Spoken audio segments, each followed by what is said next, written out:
What's going on, guys? It's Seth back with another Defense Wins Fantasy, part of the Fantasy Holics Podcast Network. IDP's where it's at, and let's be honest, we're in a little bit of a lull of the offseason, but that's okay. August will be here before we know it, and we want to make sure that we pay attention to what's going on the landscape, as well as what's been trending over the past few years. So tonight we're going to be talking about edge rushers. One thing that I've noticed with the edge rushers, as far as with, some of the mock drafts and some of the rookie drafts that have been coming out, that even though we had a significant amount of first-round edge rushers taken this year, we have seen them slide down the draft board. And that's just a first, this year kind of thing. This has been a trend that we've been seeing. So the real question is, what's going on? Why are we seeing this? Will Anderson is still maybe at the top of the second, fair value there. But after that, we're seeing guys like Tyree Wilson, guys like B.J. Ojulari, Lucas Van Ness, all these D-lineman, edge rush type guys really sliding down the draft board to the point where Nolan Smith, Miles Murphy, Will McDonald, those kind of guys aren't even getting drafted until possibly the fifth round of rookie drafts. These guys were taken in the first round of the NFL draft. We've talked about the statistical effect of being drafted in the first round when it comes to value and IDP. But the fact of the matter is, the crowd is keeping their value low as far as redrafts or rookie drafts. So why? So we need to look a little bit deeper into that, right? So, like I said, this isn't a new phenomenon. We've had guys like Boogie Basham, Peyton Turner, Joe Tryon get kind of slid down, even though being their first-round talents. I mean, we've over and over and over again, this has been happening. You'll have the guys that are at the very, very top of the draft go where you think they would. But then it's just an absolute fall-off. So what we're starting to see is that this is, whether our fantasy players realize it or not, this is due to a bit of a physical strategic change in the NFL. So we're not seeing edge rushers playing the massive amount of snaps that they were in the past. We're seeing a lot more rotations.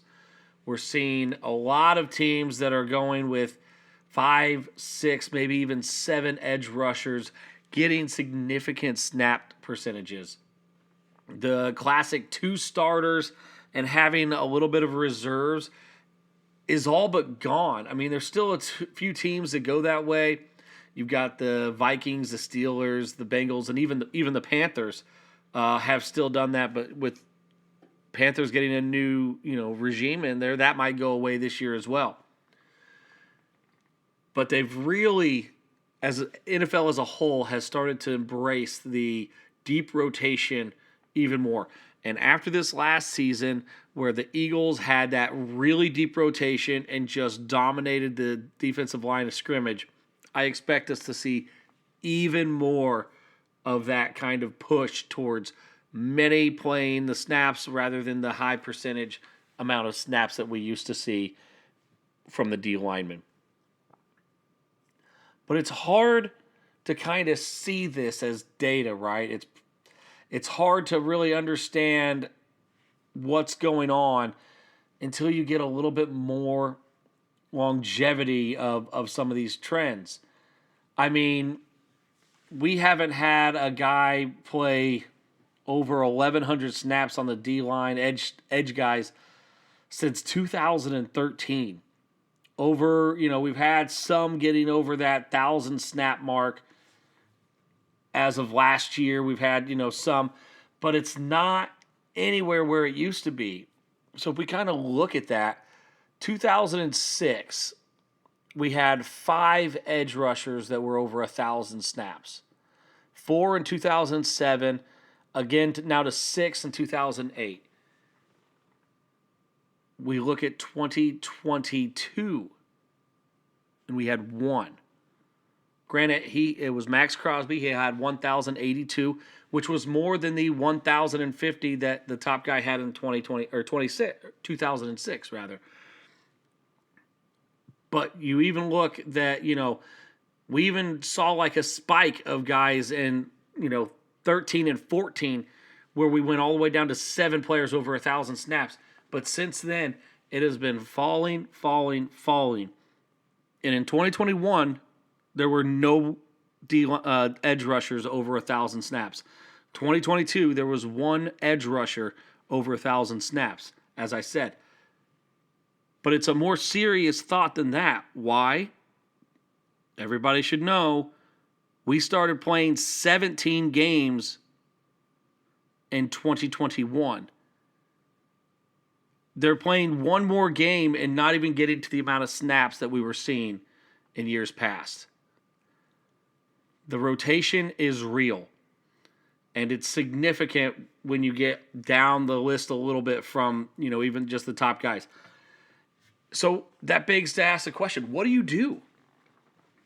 Why are this, what strategy should we have when it comes to our defensive linemen then? Let's be honest, it's essentially kind of a studs and duds situation. If you get guys that are getting those snaps, you're getting guys that are having the opportunities. But let's say Max Crosby, right? 1,082 last year. Great, I have Max. I'm good. No, you're not. They drafted Tyree Wilson, 7th overall. So now what's that mean? That means he's going to get some snaps somewhere. Is it going to come from Chandler Jones? Is it come from Crosby? Both. The fact of the matter is, all these teams are starting to change their strategy. So what's it mean? It means that we might have to look at how we play defense differently. Let's go with first. Nothing changes in your league. We keep going the way we're going.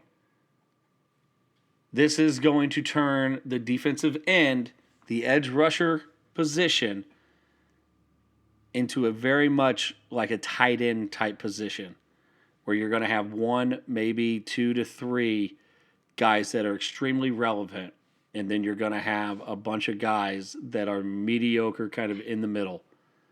Maybe not that aggressive, but it's going to look like that if you trend it the same way with tight ends. The fact of the matter is, you need volume to be a starter. You need volume to get sacks. You just have to be on the field or else you're not getting points. Now, granted, a guy like Will Anderson will probably buck this trend, so to speak. He'll probably see a huge amount of volume. 1, because he's on a poor team. 2, because they invested so high in him. But he was also getting drafted well over one round earlier than anybody else in this draft class, right? So do we go out there and we make the effort to get the Max Crosbys, to get the Myles Garretts, Will Andersons, even Nick Bosa, but Bosa's snap count wasn't up there. He just did a lot with his snap count. And the fact of the matter is, that's probably not a reasonable way to go about it. Because year over year, the rotation's going to change. It's not as easy as picking a stud wide receiver or a bell cow running back. You can do it to an extent, but regimes are going to decide what's best for their teams. And I expect, the 49ers to keep rotation strong. I expect the Eagles are going to keep that rotation extremely, strong. There's not a lot of options out there to even get this. Even the best players are getting their rest, and you're just hoping that they make a play when they get the opportunity. All in all, what I'd like to see happen is commissioners start adjusting the league for this, because this is a little bit more of a significant change than even the running backs going away from the bell cow. How we set it up was more for the older NFL, right? Defensive Even if you're playing each individual position, if you're going 2 D tackles, 2 D ends, 3 linebackers, 2 corners, 2 safeties, and playing a full defense, that might not be the right thing to do anymore. So this is something to consider. Talk to the commissioner. Talk about starting more edge rushers. Maybe 3. We have a league that we start 2 defensive ends, and then we have a specific edge rush category with altered scoring. This is what I really like about it, because we get less points for tackles, but you get much higher scores for sacks and even, sack yardage, and tackles for loss are a little bit up there too. It basically reflects the skill position that is an edge rusher. Because before, in IDP leagues, even before all this, you have a guy like Von Miller, who, if he's listed as a linebacker and not a D lineman in your league, he was not valuable even when he was getting a lot of sacks, because the points just weren't there compared to a tackle hoss linebacker. But you put in an edge position like this, and now he's very, very valuable. TJ Watt is a valuable linebacker because of the sack numbers that he's had in the past, but in an edge rush position, he's an absolute force. Imagine that your team, just like the NFL in most cases now, is leaning towards the 3-4 defense with the outside linebacker / edge rushers being there. Look to add that kind of a scoring situation. I promise you it will make your league more interesting and add some value to these edge rushers, because they are good. It's just the rotation is what it is.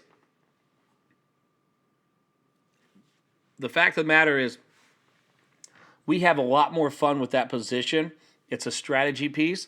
We have it set up to where any D lineman and any linebacker can be in that position. There's other ways to do it. Personally, we use Fantrax. They even have a specific edge position that then you can adjust the scorings that way. But with how the league's changing, people, whether they know it or not, are drafting accordingly. And that's why I don't think it's the wrong thing to say a Myles Murphy, Will McDonald, Nolan Smith type guys might go in the 5th, 6th round of your rookie draft if you have 6 rounds. Might not be crazy to say that. You got first-round draft capital D linemen that are going to fall to that far just because they're not getting the snap percentages that they were if they came out 20 years ago.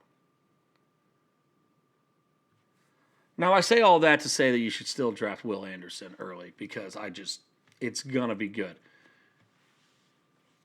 But what do you do with the rest of them? You let them fall, and you grab one when the run starts to happen. Don't be over-aggressive unless you just have a feeling about a guy. So that's pretty much my thoughts on that.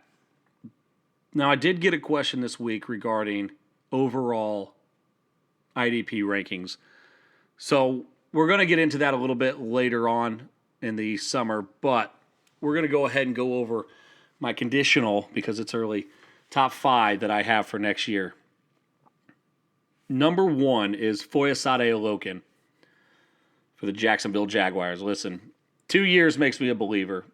Wasn't as believing last year because he was moving from Atlanta, which is a tackle-friendly team, to Jacksonville with Devin Lloyd, with the Chad Muma. But the fact of the matter is, this dude knows how to tackle people. He is an absolute force. He continues to do it, and he's just light years ahead of everybody else when it comes to tackles.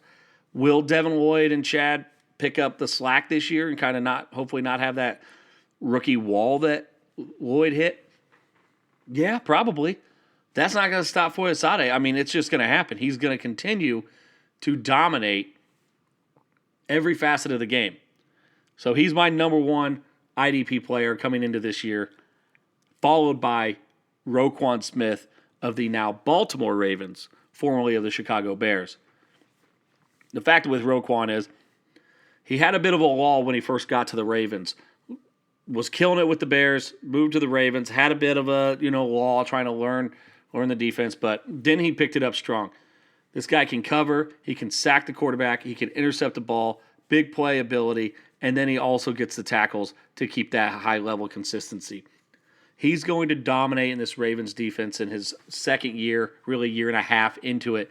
But I just absolutely trust that he's going to take care of everything that needs to happen with that defense and finish very high on the IDP ranking. Specifically, I think he will be the second overall scorer this year. Third on my list is Myles Garrett. He's always been a consistent D-end, but this year he's going to end as number one. One, as we just talked about, Max Crosby's probably going to lose some snaps just in a rotational format. But two, Myles Garrett now has Jim Schwartz as his defensive coordinator. The one thing Schwartz is really good at doing is getting after the quarterback and letting his defensive ends do that. He normally rotates his D-line very heavily, but when you have a guy named Myles Garrett, he's going to be in there for the majority of the snaps, and he's going to take care of getting to the quarterback multiple times. I'm expecting him to have his highest sack season this first year with Jim Schwartz. Albeit, the other thing with Schwartz is, after that first year, it kind of dies off a little bit. So take advantage of it this year, and then be willing to move him for a high price tag on the offseason. But Myles Garrett is my number 3 IDP player, number 1 D lineman. Following Myles Garrett is another linebacker, and this is Nick Bolton. What's to say about the guy? He absolutely tackles so efficiently. He doesn't miss tacklers. When he has the opportunity, he gets the tackle. That was part of my concern of going in from his rookie year to his sophomore year is he was just so efficient, I didn't think it would actually continue the next year. Guess what? It did. And then he just got more opportunities in year 2. He is the cornerstone for that defense. He leads the charge, and he's going to do it again this year. He does get the occasional big play, but he's going to be consistently getting your tackles every single week. A guy that you just set it and forget it, and you're going to be very, very happy every week with Nick Bolton starting as a linebacker for you. And my final top 5 player is Brian Burns of the Carolina Panthers. This guy has all the talent in the world. He has been on a team that's been hem-haw, mediocre at best, but he still produces. Will he maintain his high snap rate? I sure hope so. There's not a lot of other people on that team that have the talent level that a Brian Burns does.